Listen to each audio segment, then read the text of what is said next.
Charlotte's Web. Chapter 7. Bad News.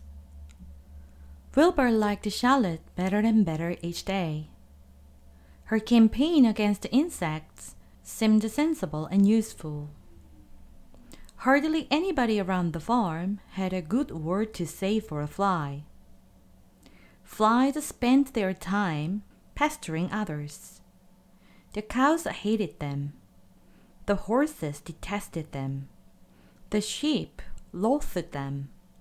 Mr. and Mrs. Zuckerman were always complaining about them and putting up screens. Wilbur admired the way Charlotte managed.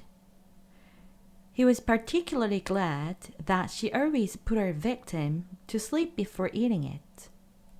"It's real thoughtful of you to do that, Charlotte," he said. "Yes," she replied in her sweet musical voice. "I always give them an anesthetic so they wouldn't feel pain. It's a little service I threw in." As the days went by, Wilbur grew and grew. He ate 3 big meals a day. He spent long hours lying on his side, half asleep, dreaming pleasant dreams.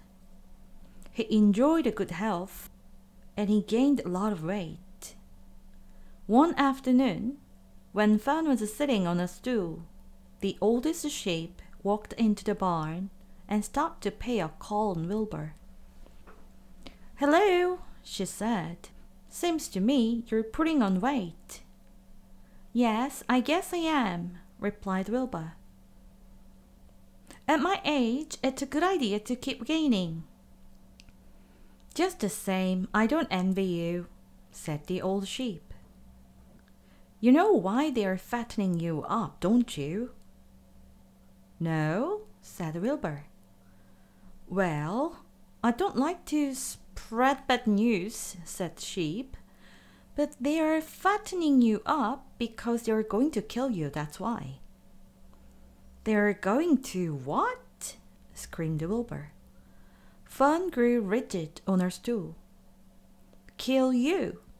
Turn you into smoked bacon and ham," continued the old sheep. "Almost all young pigs get murdered by the farmers as soon as the real cold weather sets in. There's a regular conspiracy around here to kill you at Christmas time. Everybody is in the plot. Lurvy, Zuckerman, even John Arable." "Mr. Arable?" sobbed Wilbur. "Fun's father." "Certainly. When a pig is to be butchered, everybody helps. I'm an old sheep, and I see the same thing, same old business, year after year. Arable arrives with his 22, shoots the..." "Stop!" screamed Wilbur. "I don't want to die. Save me, somebody, save me." Fun was just about to jump up and a voice was heard.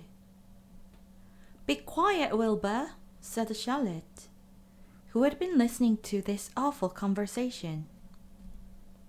"I can't be quiet," screamed Wilbur, racing up and down. "I don't want to be killed. I don't want to die. Is it true what the old sheep says, Charlotte?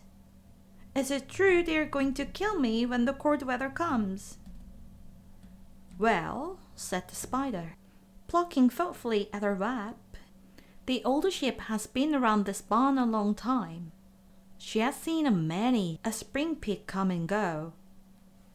If she says they plan to kill you, I'm sure it's true.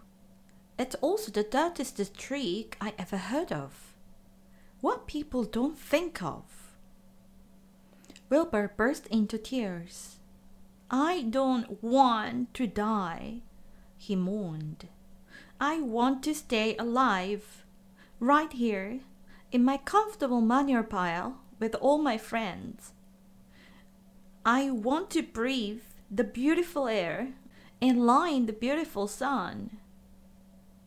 "You're certainly making a beautiful noise," snapped the old sheep.